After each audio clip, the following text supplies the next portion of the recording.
members to reference each other in a courteous and orderly fashion. Finally, I want to welcome to our gallery the Ukraine Ambassador. Your Excellency.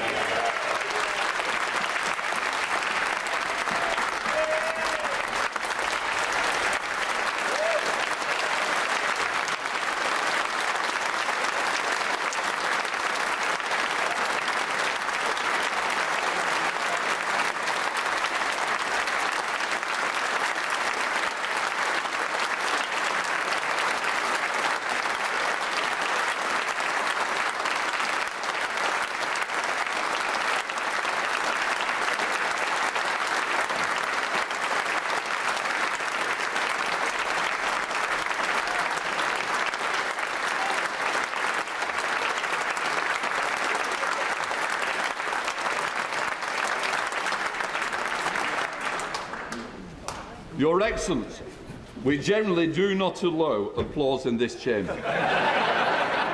But on this occasion, the House quite rightly wants to demonstrate our respect and support for your country and its people in the most difficult of times. Before we start, I would like to point out the British Sign Language interpretation proceedings available to watch on Parliament Live TV. We now come to questions, Prime Minister. I call Graham Stewart. Thank you, Mr. Speaker. Question 1. Prime Minister. Mr. Speaker, yesterday I was in Warsaw and Tallinn, reaffirming our commitment to NATO and our solidarity with Ukraine. Putin has gravely miscalculated. In his abhorrent assault on a sovereign nation, he has underestimated the extraordinary fortitude of the Ukrainian people and the unity and resolve of the free world in standing up to his barbarism. The UN General Assembly will vote later today, and we call on every nation to join us in condemning Russia and demanding that Putin turn his tanks around. If instead Putin doubles down, then so shall we, further ratcheting up economic pressure and supporting Ukraine with finance, with weapons and with humanitarian assistance. Today, the Disasters and Emergency Committee is launching its Ukraine appeal, and every pound donated by the British people will be matched by the government, starting with £20 million. Mr. Speaker, this morning I had meetings with ministerial colleagues and others. In addition to my duties in this House, I shall have further such meetings later today. Graham Stewart. Men, women, children terrorised, murdered and maimed. Indiscriminate munitions unleashed on civilian populations with a total disregard both for international law and human life. Can my right honourable friend assure the House that we will accelerate the transfer of military supplies to the Ukrainians and maintain this country's proud record of support for refugees fleeing war? I thank my right honourable friend, and I hope I can say that I speak for the whole House when I spoke to President Volodymyr Zelensky this morning, and I told him, Mr. Speaker, that we would indeed do everything we can to accelerate our transfer of the shipments that he describes, of the weapons that he describes, and the UK, as the House knows, was the first European country to send such defensive weaponry, and we are certainly determined to do everything we can to help Ukrainians fleeing the theatre of conflict. We now come to the Leader of the Opposition, the Right Honourable Keir Starmer. Thank you, Mr. Speaker. I'm very glad the Ambassador is here so he can hear me repeat what I've said to him privately on a number of occasions, and that is that this House and this country stand united in our support for the Ukrainian people in the face of Russian aggression. And we're all appalled by the shocking footage that's emerged over the last few days. We must stand up to Putin and those who prop up his regime. Mr. Speaker, Roman Abramovich is the owner of Chelsea Football Club and various other high-value assets in the United Kingdom. He's a person of interest to the Home Office because of his links to the Russian state and his public association with corrupt activity and practices. Last week, the Prime Minister said that Abramovich is facing sanctions. He later corrected the record to say that he isn't. Well, why on earth isn't he? Mr. Speaker, it's not appropriate for me to comment on individual cases at this stage. But what I can say, and I stand, Mr. Speaker, by what I've said in the House and what we've put on the record. But be in no doubt that the actions that we've already taken, that this House has already taken, are having an effect in Moscow. And by exposing the ownership of properties of companies in the way that we are, by sanctioning 275 individuals, already a further 100 last week, the impact is being felt. And what we will publish in addition, Mr. Speaker, is a full list of all those associated with the Putin regime. Of course, we have already announced sanctions on Putin and Lavrov themselves. I can tell the House that they will have heard what the President of the United States had to say last night. The vice is tightening on the Putin regime, and it will continue to tighten. Keir Starmer. I hear what the Prime Minister says and the way in which he puts it, and I hope that may mean we'll see some action in the near future. Last week, Putin summoned to the Kremlin the cronies who prop up his regime. They dipped their hands in the blood of Putin's war. Among them was Igor Shuvalov, Putin's former Deputy Prime Minister. Shuvalov owns 2 flats, not 5 minutes' walk from this house. They're worth over £11 million. He is on the EU sanctions list, but he's not on the UK sanctions list. When will the Prime Minister sort this out? Mr. Speaker, I think the House should be proud of what we have done already, and I can tell him that there is more to be done. And thanks to the powers that this House and this government has taken, we can sanction any individual, any company connected with the Putin regime.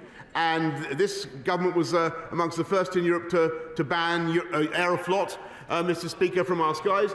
This government led the way last week in banning the use of SWIFT, Mr. Speaker. And if he talked to any of our European partners, he would understand the leading role the UK has already played and the impact that those sanctions are already having in Moscow. And as I've told him, the squeeze is growing and it will continue to grow on the Putin regime.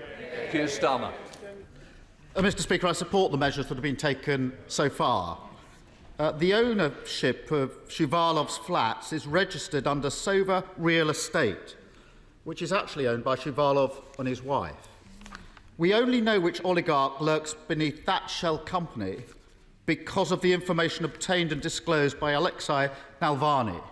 Navalny, of course, was poisoned by the Russian state, and he now sits in a Putin jail. Transparency is essential to rooting out corruption. It should be built into our law, but it's not. And I'm ashamed that we only know about Shuvalov's Westminster flats because a dissident risked his life. Is the Prime Minister? Mr. Speaker, I repeat that the UK, of course, is doing everything that we can to expose ill-gotten Russian loot. And this has been something that we've been working on for a long time. That we actually were the first to impose sanctions on those who who are guilty for the poisoning of Alexei Navalny that he mentions. But what we are bringing forward now is the exposure of the ownership of properties in London and across the whole of the UK in a way that has not been possible before, and that I believe will continue to tighten the noose around Putin's regime. But be in no doubt, it was the UK, Mr. Speaker, that led the way on putting sanctions on the Russian central bank, on putting sanctions on Russian banks altogether, and I'm afraid that we're still out in advance of several of our friends and partners. We want them to go further. I believe that they will, and we will continue to put pressure, Mr. Speaker, ineluctable pressure on the Putin regime. Keir Starmer. Thank you, Mr. Speaker. The Prime Minister refers to the long overdue economic crime bill, which, to be clear, we support and will vote through on Monday with speed. The key plank to that bill is a register of who truly owns property in the United Kingdom. But it doesn't come into force for existing owners like Shuvalov until 18 months after the bill passes. At best, that's autumn 2023. Far too long for the Ukrainian people. Why are we giving Putin's cronies 18 months to quietly launder their money out of the UK property market and into another safe haven?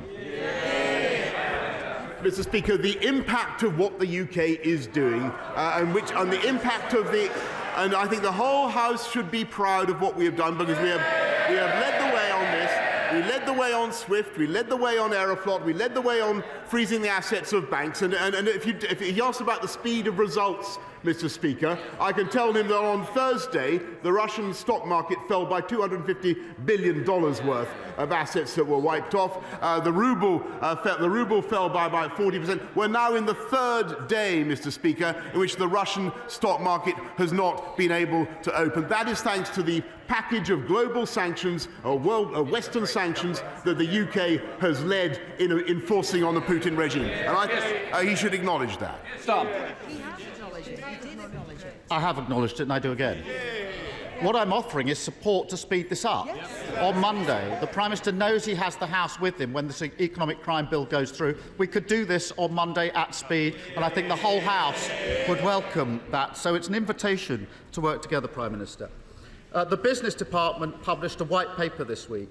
It rightly sets out that the UK's companies register is being exploited to further the interests of the UK's enemies, to help them move stolen money into the West. But the same department, on the very same day, published an economic crime bill which did nothing to address this, leaving Companies House untouched and still exploited. So will the Prime Minister work with us to amend the bill on Monday to include the most basic reforms like identity checks for directors? As I've said, Mr. Speaker, we are bringing forward at an accelerated pace measures to whip aside the veil of anonymity of those who own assets in this country and those who own property in this country. And furthermore, Mr. Speaker, we are going to be publishing a list of all those, Mr. Speaker, who have assets that are related to the Putin regime. I'm delighted by the support that the Right Honourable Gentleman is offering. If we can work together to make sure that we strengthen and accelerate the package, then all the better. Sir Starmer. Mr. Speaker, we will work in that spirit and bring forward amendments on Monday to try and achieve all the ends that I've identified in these questions. And I think this can be voted through on Monday at speed with the full support of the House. And I'm very pleased that we can show that unity with the Ambassador here watching us. In this week of darkness, we have seen glimmers of hope in the resolve of Ukraine, in the unity of our allies, and in the bravery of Russian protesters. They remind us that the Russian people are not our enemy. They are the victims of thieves who've stolen their wealth and stolen their chance of democracy. For too long, Britain has been a safe haven for stolen money. Putin thinks that we're too corrupted to do the right thing and put an end to it. Does the Prime Minister agree that this House and this country stands united in our support for Ukraine, and now is the time to sanction every oligarch and crack open every shell company so we can prove Putin wrong? Prime Minister. Yes, Mr. Speaker, and that's why this government has brought forward the unprecedented measures that we have. And I know that the whole House will agree with me that nothing we do in rooting out corruption and corrupt money in London or any other capital should for 1 minute, and I want to agree with him very strongly, should for 1 minute distract from where the true blame for this crisis lies, which is wholly and exclusively and entirely with Vladimir Putin and his regime. And I'm glad that the benches opposite are resolved as we are that Putin must fail in his venture, and that we must ensure, Mr. Speaker, that we protect a sovereign, free and independent Ukraine. And that is what we are going to do. And with the unity of this House, Mr. Speaker, with the continued heroism and resolve of the Ukrainian people, which is so amazing, that we've seen over the last few days, and with the unity of the West that we are seeing, which I think has also taken aback President Putin, I've no doubt at all, Mr. Speaker, that he will fail and that we will succeed in protecting Ukraine. Hill Parish. It's you. Thank you very much. Thank you very much, Mr. Speaker. Can I, first of all, say how brave the Ukrainian people are, and they have our full support across the whole House. Can I also commend the Prime Minister and the Government for the excellent actions we have taken so far. Ukraine is very much the breadbasket of the world, and it grows much wheat. And so, therefore, Prime Minister, I think we need to make sure there is food security and also security of global food supply. So would the Prime Minister agree with me that we need also to look to our production in this country to make sure that we can maintain good standard of food production and enhance our food production in order to keep good food and affordable food for the future? Yes, my honourable friend knows whereof he speaks. Mr. Speaker, he is a great advocate of UK food and farming, and that's why we're increasing the Farming Investment Fund to £48 million. We have a massive opportunity, particularly for UK fruit and vegetables. We now come to the Leader of the SNP, Ian Blackford. Thank you, Mr. Speaker. And can I join you in welcoming the Ukrainian ambassador to our proceedings? Mr. Speaker, with every passing hour, the world is witnessing the horrors of Putin's war in Ukraine. In Kherson, a family of 5, a mother, her parents, her 6-year-old daughter and her baby son were murdered in cold blood by Russian troops. In the same city, a 12-year-old boy watched his mother die as he desperately attempted to save her from the rubble of her own home. These are war crimes happening in Europe right now. Vladimir Putin is a war criminal. And one day soon, Putin must face justice in The Hague. Mr. Speaker, to prosecute Putin and his regime, the full range of war crime charges need to be used, including the crime of aggression by a state. But the UK has always refused to sign up to the prosecution of this crime in international law. Surely with Putin's crime of aggression in plain and horrific sight in Ukraine, now is the time to drop that opposition. Will the Prime Minister meet with me to discuss this? And will he amend the UK War Crimes Act?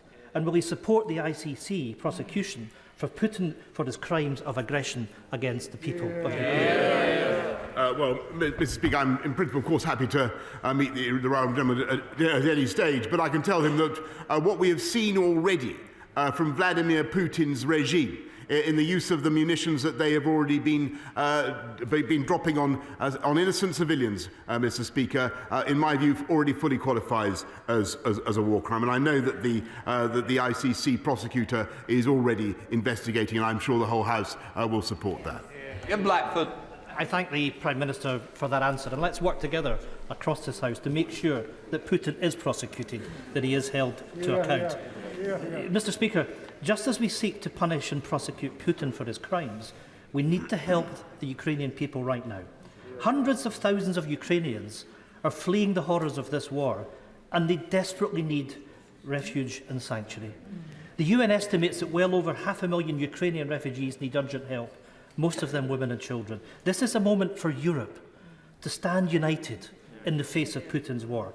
The European Union have acted and waived all visa requirements for Ukrainian refugees. The UK government stands alone on our continent in so far refusing to do the same. Nicola Sturgeon, Scotland's First Minister, has made clear our country stands ready to open our borders and our hearts to the people of the Ukraine, but the UK government must bring down the barriers. Will the Prime Minister join with our European partners and waive all visa requirements for the people of Ukraine who are fleeing war? Mr. Speaker, the EU already, because of its Schengen border-free zone, has its own arrangements with Ukraine. They've differed for a long time from those of the UK. But what we do have is a plan, Mr. Speaker, to be as generous as we possibly can to the people of Ukraine, and the numbers that will come just under our family reunion scheme could be in the hundreds of thousands, to say nothing of the special new path that we're opening up for those coming, the humanitarian path, Mr. Speaker, that is also uncapped. And I think that's the right thing to do. What we won't do, Mr. Speaker, is simply abandon all checks. We don't think that is sensible, particularly in view of the security concerns, the reasonable security concerns about people coming from that theatre of war. James Daly. Thank you very much, Mr. Speaker. On the 28th of July last year, every Labour councillor in Bury voted in favour of Andy Burnham's plan to impose a 493 square mile clean air charging zone upon my constituents and the residents of Greater Manchester. The Mayor's plan, a tax on jobs and opportunity, is based upon flawed data and should be scrapped.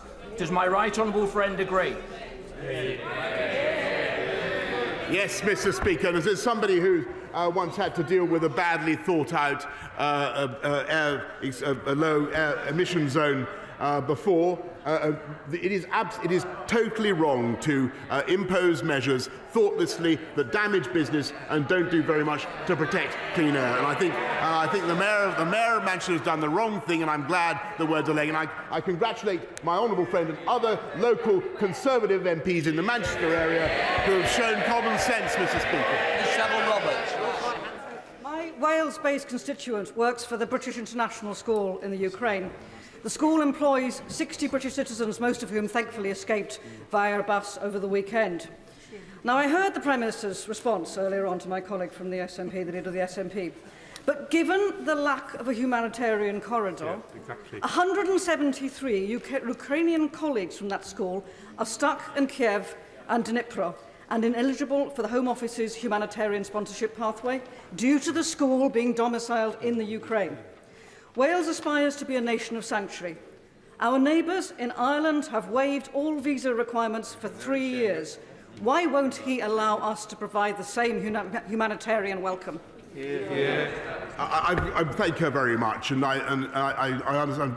Obviously, I know the whole House will want to help the 173 that she mentions in Ukraine. I think the arrangements that we have are right, and they will be very generous, and they already are very generous indeed. And I think the House should be proud, by the way, of what the UK has already done to take vulnerable people. I think we've taken more vulnerable people since 2015 fleeing theatres of conflict than any other country in Europe. Carter. Thank you very much, Mr. Speaker. The nurses and doctors working at Warrington Hospital in my constituency provide selfless care for families living in some of the most deprived areas of England, where life expectancy is 12 years lower than that of the national average. At the same time, population has expanded with thousands of new homes being built in Warrington, putting pressure on services, particularly at the General Hospital. Does the Prime Minister agree with me that tackling health inequalities is key to levelling up? And will he support my campaign for a new hospital in Warrington?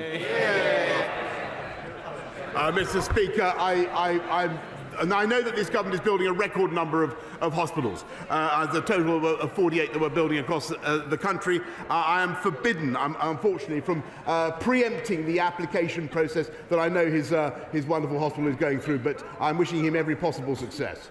Judith Cummins. Thank you, Mr. Speaker. Prime Minister, the situation in Ukraine continues to appall most of the world and shames the rest, and importantly highlights the need to break our economic dependency both on Russia and on China. Does the Prime Minister agree that our national security must be protected and our food, energy, cyber and national infrastructure must be secure both now and in the future from hostile governments? Specifically, will he commit to a real hydrogen strategy that both industry and trade unions like the GMB are calling for by doubling the hydrogen production target for 2030? Yes, I thank her very much. I think a very far-sighted question, and that's exactly what we should be doing. And we are moving to much more energy resilience and self-reliance. I think it was a shame that the party opposite cancelled so much of our nuclear power whilst they were in, or failed to develop it, Mr. Speaker. But I think the agenda that she is setting is absolutely right, including hydrogen. Ruth Edwards. Thank you, Mr. Speaker. Last September, my constituent Dylan Rich, who was a talented 17-year-old footballer, tragically collapsed and died during a youth FA Cup game.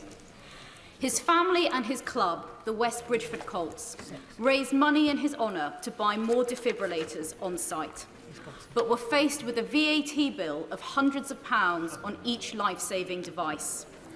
Will my right honourable friend commit to reviewing the VAT on commercial defibrillators to bring them in line with the zero rate applied to other medical instruments, And will he meet with me, Dylan's family and his club to discuss this much-needed change? I thank her very much, and I think the whole House will want to echo my condolences to Dylan's friends and family. And she raises a very important and emotive issue. Defibrillators at the moment are bought through voluntary contributions and donated to charities that may be eligible for VAT relief, Mr. Speaker. But I'm very happy to meet with her to discuss the matter further. Lesterson. Will the Prime Minister instruct the Conservative Party to give to Ukrainian humanitarian causes the £2 million they've accepted from Lubov Chanukin? This includes £80,000 referred to in data released today by the Electoral Commission. Now, I know he doesn't want to tar everyone with Russian links with the same brush, and neither do I. But leaked documents... They might want to listen to the question, Mr. Speaker. Leaked documents show that Vladimir Chanukin received $8 million from a Russian Member of Parliament, an ally of Putin, who was later sanctioned by the United States. Mr. Speaker, this is an opportunity for the Conservative Party and for the Prime Minister to end the suspicion of conflicts of interest with Putin whilst showing solidarity with the Ukrainian people.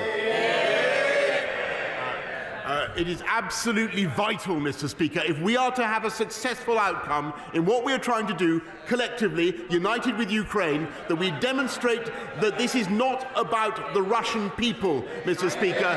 This is about the Putin regime. To Liam Fox. Thank you, Mr. Speaker. Does my right honourable friend agree that choices always have consequences? Putin has chosen to inflict death and destruction on the people of Ukraine and must be made to pay. But others, including those in the Russian military and Russian oligarchs, could still choose to be on the right side of history. Will my right honourable friend and other world leaders tell them to make the right choice and to make it soon, because in this conflict, time is life? I think my right honourable friend has made a very powerful and important point, and I do hope that those who have any links with the Putin regime, whatever, anybody, any so-called oligarchs, all those who are in any way associated with their regime, take this opportunity, as some brave individuals already have, to dissociate themselves from this barbaric invasion. Thank you, Mr. Speaker. 2 weeks ago, in a letter to the Prime Minister, I outlined that over 500,000 people in the UK are immunocompromised, and to them the idea of living with COVID is frightening, and many charities such as the MS Society are not reassured by the government's lifting of restrictions around free testing and isolation. So does the Prime Minister agree with me that in order to protect this group, free COVID-19 testing must continue and include their families and friends, as well as any unpaid carers, so that they can really be allowed to live with COVID? Prime Minister. I thank her, and as I said to her, I think last week, it is absolutely essential that those who are immunocompromised, the clinically extremely vulnerable, continue to have access to free testing and all the therapies and antivirals that they need. Close question, Bob Seeley. Well, please, Mr. Speaker.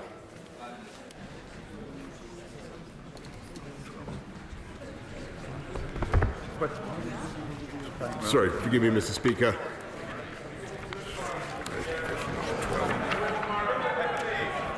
Thank you.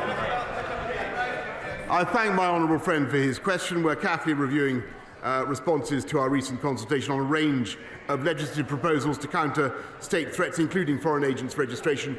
We will update Parliament in due course. Seeley. Thank you, Mr. Speaker, and I'd like to thank the Ukrainian ambassador. Dobry den, drug moi, уважаемый посол, дякую вашему народу. Slava Ukraina, Slava Ukraina.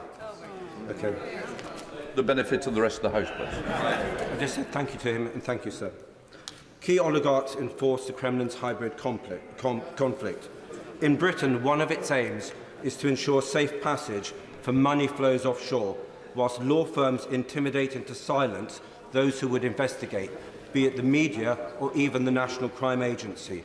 Does the Prime Minister understand that this is how state corruption happens, and this is systemic, planned subversion? Does he realise the seriousness of what's been happening to the law firms and the finance companies in recent years? I think he's raising a very important point, and the law firms in this country are regulated by the Solicitors Regulation Authority. They were reminded on the 23rd of February of the need to comply with sanctions regulations, legislation, and there are regular checks to ensure that they are doing so. They have responsibilities under that regime to safeguard the UK and to protect the reputation of the United Kingdom legal services industry. And clearly, they will face sanctions if they fail to do so. Chris Brown. Thank you, Mr. Speaker. Putin is the only enemy, but I do feel ashamed. The United Kingdom signed the Budapest Accord in 1994, guaranteeing the territorial integrity of Ukraine. 23 men who once sat on these benches gave their lives for plucky little Belgium. They have shields down that end. 22 did the same for Poland. They have shields down this end. And we're not guaranteeing the territorial integrity of Ukraine.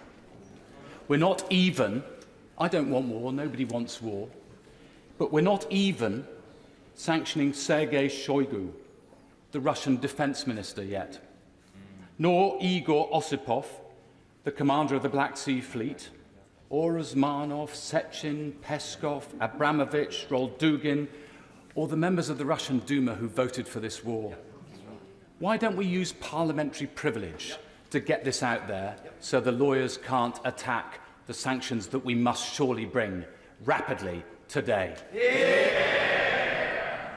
Mr. Speaker, I hear him, and I know that the whole House will understand his feelings and his frustration that no country in the West is going directly to the support of the Ukrainians with direct military assistance, and that is a reality that we simply have to accept, because the consequences of a direct confrontation between the UK and Russia would be, I think, and indeed other Western countries and Russia, would not be easy to control. And if I can repeat the point I made earlier, I think they would play directly into Putin's narrative.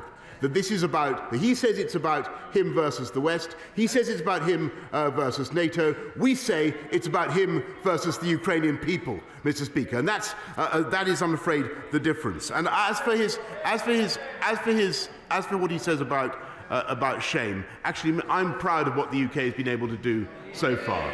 I'm proud that we've given a lead, not just on sanctions, Mr. Speaker, where we insisted on the toughest measures, including for SWIFT, which had a dramatic effect, but also we were in the lead, Mr. Speaker, of all European countries in offering military assistance to Ukraine, and we will continue to do so. I know that he would like to go further. If I understand him correctly, he would like to go further, but I can tell the House that we are going to continue to go further, not just with military assistance, but also by tightening the vice on the Putin regime.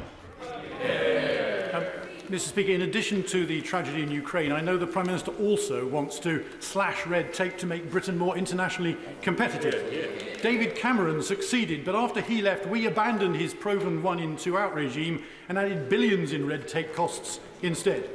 Last month's benefits of Brexit document repeats the mistake, vetoing one-in, two-out for another toothless regime. Can I urge the Prime Minister to step in before it's too late? Otherwise, the blob will win and we will fail to deliver a key benefit of Brexit. Mr. Speaker, I'm delighted to say that we have a new Secretary of State for post-Brexit freedoms,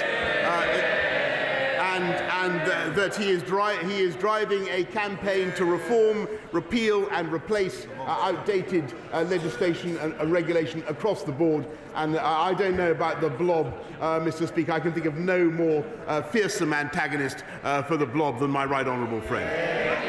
Shelbrooke. Thank you, Mr. Speaker. Satellite images show a 40-mile-long convoy of military hardware heading towards surrounding the cities of Ukraine. We know from Grozny what the intention of Vladimir Putin is going to be. Mr. Speaker, hundreds of thousands of people are going to be murdered in these cities. Think of in this house, everybody, think of your families, think of your neighbours, think of relatives you may have aboard. They are going to be murdered. Now, the Prime Minister has led the world in the reaction to what's going on, and I'm proud of what he's done. So can I ask my right honourable friend, I know he's probably not been to bed for a week, but can I ask him to use every second he's got remaining until this tragedy is surely going to unfold to try and prevent it from happening? Mr. Speaker, this was, of course, one of the subjects that I discussed this morning with Volodymyr Zelensky. And I think to many people looking at it, if I just be quickly, Mr. Speaker, they will wonder why it is impossible to interrupt the progress of those tanks with airstrikes or from a drone, for instance, which we know that the Ukrainians have. Technically, unfortunately, it turns out militarily it is not as easy as you might think, Mr. Speaker. And the tragic reality is that Vladimir Putin is going to continue to grind his war machine forwards if he possibly can. That is why it is vital that we continue the military support that we are offering, and that is why it is also vital that together with the United States, with all our friends and partners in the West, we intensify and accelerate the programme of economic sanctions that is already hurting. Deputy Abrahams. Thank you, Mr. Speaker. Mr. Speaker, London is known as the world's capital for corrupt Russian money. Yes, it is. £100 billion a year is awash in our country.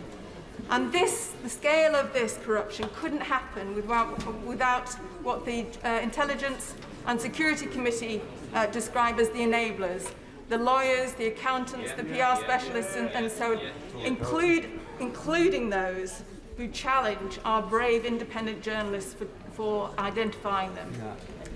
The Prime Minister didn't respond fully, I think, to the honourable members from the Isle of Wight in terms of how he will tackle the activity of these enablers who are for too long been corrupting the rule of law in our country.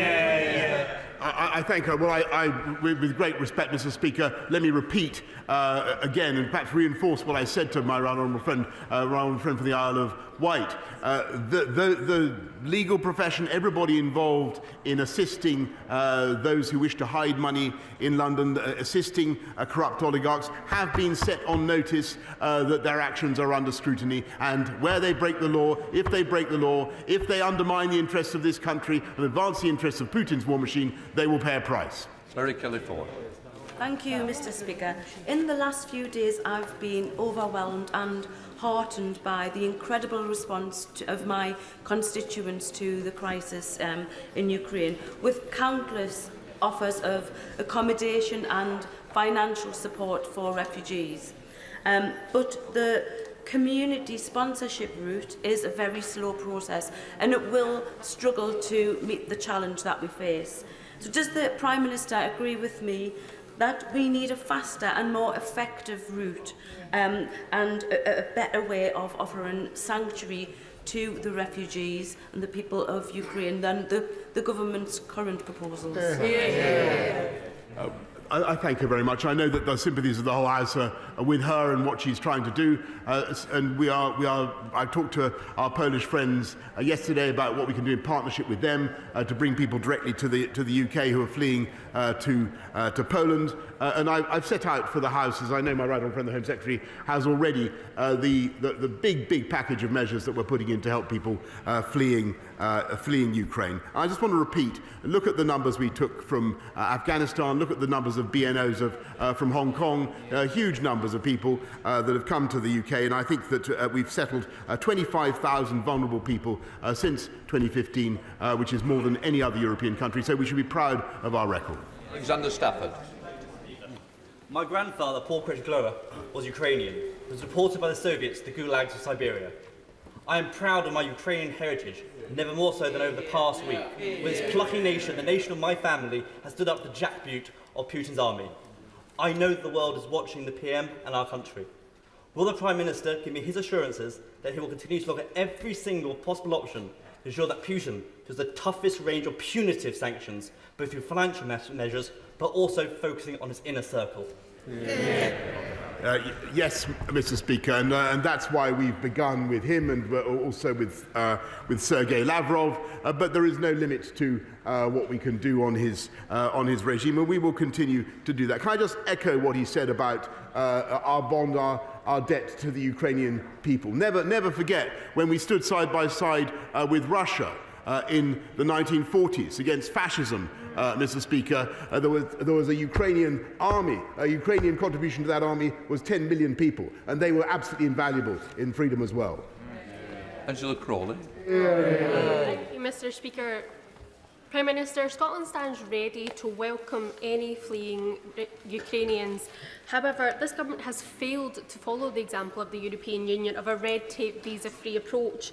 Will this Prime Minister commit to an unconditional, rapid, safe and legal approach to settlement for Ukrainians fleeing this invasion? Why is he failing to do so? Mr. Speaker, as I've explained to the House already several times, the EU has a border-free Schengen zone. It's not appropriate for them to have checks of any kind. We've got a different system. It is sensible, given the situation that we have and given the large numbers of people leaving that war zone. It's sensible to have checks and to make sure, Mr. Speaker, that we know who is coming in. But what we will not do is impede Ukrainians coming in fear of their lives. This country, as I've said several times today, has a proud record of taking people in. Look at what we've already done in Afghanistan. Look at the record just under my premiership. Look at what we've done to help people from Afghanistan. Look at what we've done to help the Hong Kong Chinese. She should be proud of what the UK is doing. That ends Prime Minister's questions. Point of order. Just let the chamber just settle down. Who was the other one?